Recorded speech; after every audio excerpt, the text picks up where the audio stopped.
The day I signed the papers for the old Henderson Ranch, I felt like I'd finally made it. 20 acres of pristine Montana countryside, with a creek running through property, mountain views that belonged on a postcard, and a century-old barn that had more character than most people I'd met. The best part? It was completely outside the jurisdiction of the Meadowview Heights HOA that had sprouted up on the adjacent land like an overpriced mushroom patch. My name is Jake Thornton, and after selling my tech company in Seattle, I was ready for the quiet life. I'd grown up on a ranch, and despite 2 decades in the corporate world, I never forgot the feeling of wide-open spaces and the smell of pine trees after rain. What I didn't know, what the real estate agent conveniently failed to mention, was that the Meadowview Heights HOA had been using a dirt road that cut through my new property as their primary access route to the main highway for the past 15 years. The Henderson family had apparently given them informal permission back when the development was first built, but informal permission dies with handshake deals, and the Hendersons had moved to Florida without documenting anything. The road was an easement. It wasn't in any deed. It was just there. I discovered this exactly 3 days after moving in. I was standing on my front porch at 6 a.m, coffee in hand, watching the sun paint the mountains gold, when I heard it, the rumble of vehicles. Not one or two, but a steady stream. SUVs, sedans, a landscaping truck, even a moving van, all kicking up dust as they drove through MY property like it was a public highway. I counted 17 vehicles in 30 minutes. By day 4, I'd figured out the situation. Meadowview Heights had 2 ways to reach the main road. The long way, which added 15 minutes and required navigating a winding mountain road with switchbacks, or the short way, straight through my ranch on that old dirt road. Naturally, everyone chose the short way. That's when I met Diane Petterson. I was examining the fence line near the road, making notes about repairs I'd need to make, when a silver Lexus SUV came to a screeching halt beside me. The woman who emerged looked like she stepped out of a country club catalog. Designer jeans, cashmere sweater, perfectly highlighted hair, and sunglasses that probably cost more than my first car. "You must be the new owner," she said, though it sounded more like an accusation than a greeting. "Jake Thornton." I extended my hand. She ignored it. "I'm Diane Petterson, president of the Meadowview Heights HOA. We need to discuss the road situation." "What situation is that?" Her eyes narrowed behind her sunglasses. "Don't play games. This road has been community access for 15 years. The previous owners understood that." "The previous owners gave you informal permission," I said evenly. "I'm the new owner, and I haven't given anyone permission to use my private property. This is ridiculous." Diane pulled off her sunglasses, and I could see the entitled fury building in her eyes. "You can't just cut off an entire community's access. There are 73 homes in Meadowview Heights. We all use this road. Then you should have secured a proper easement 15 years ago. This is private property, Mrs. Petterson." "It's Ms. Petterson," she snapped. "And I don't think you understand how things work around here. We have lawyers. We have resources. And we have community standards that we take very seriously." "That's great," I said, "but your community standards don't apply to my ranch. It's not part of your HOA. Never was, never will be." Diane's face flushed red. "You're being unreasonable. Where are we supposed to go? The long way adds 15 minutes. That sounds like a you problem." I dealt with enough entitled executives in the tech world to recognize the look that crossed Diane's face. The realization that money and position weren't going to work on me, followed by the calculation of how to destroy me. "You're making a huge mistake," she said quietly. "I suggest you reconsider." She drove off, tires spewing gravel.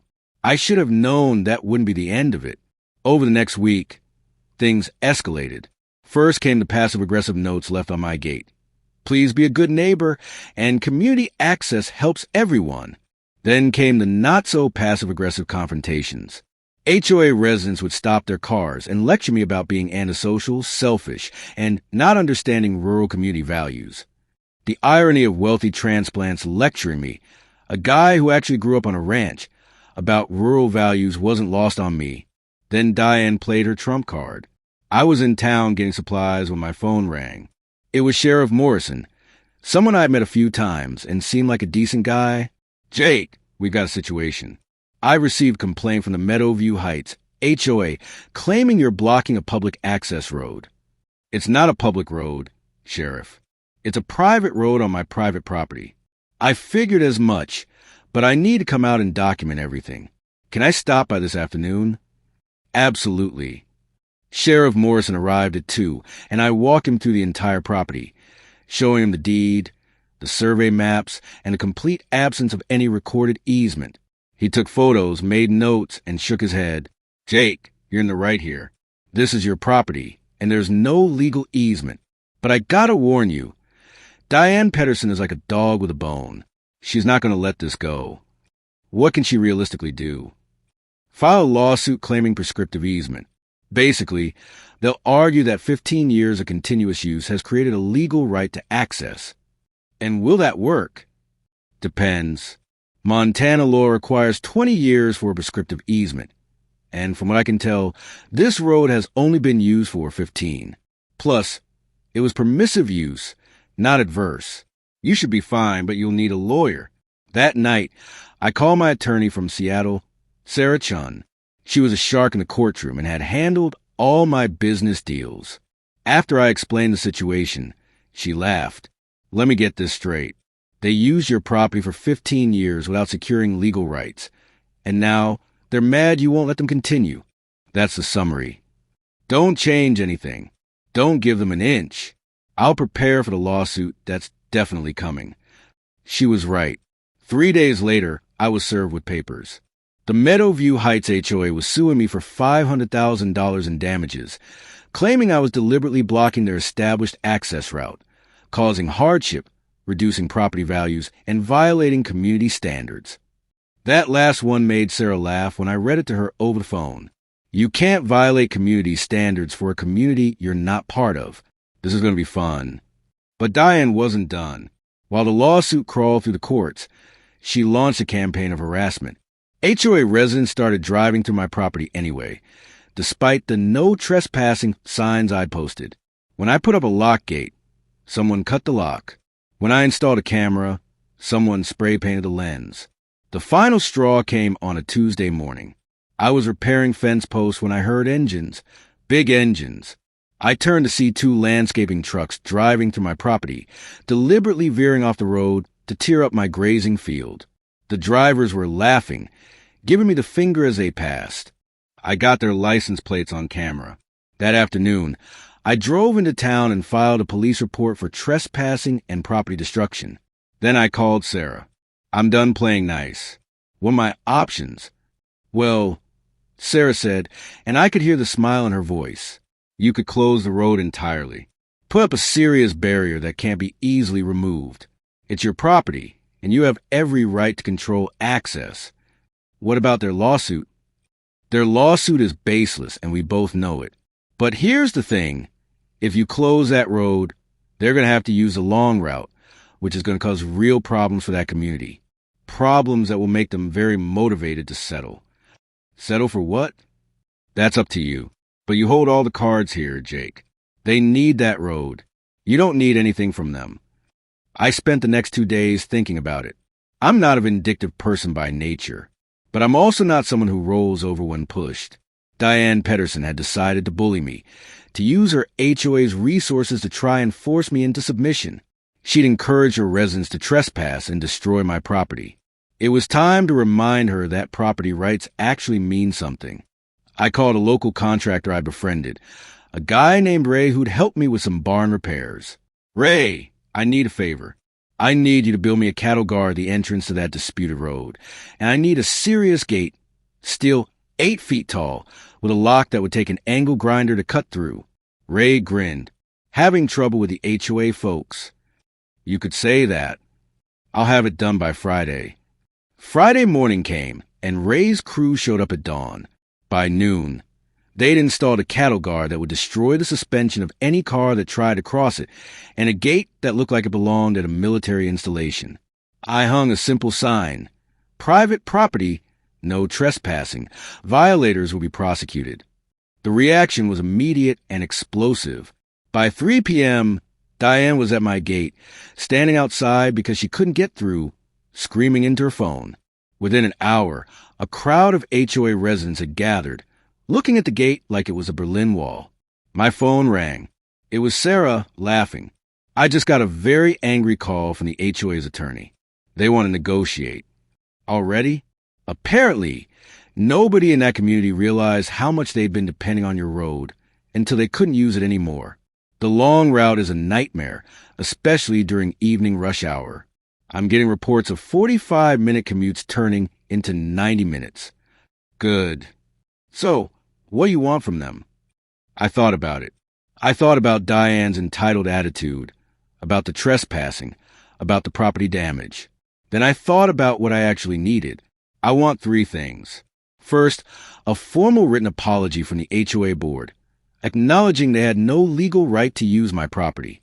Second, they pay for all damages to my land, including the repair of my grazing field.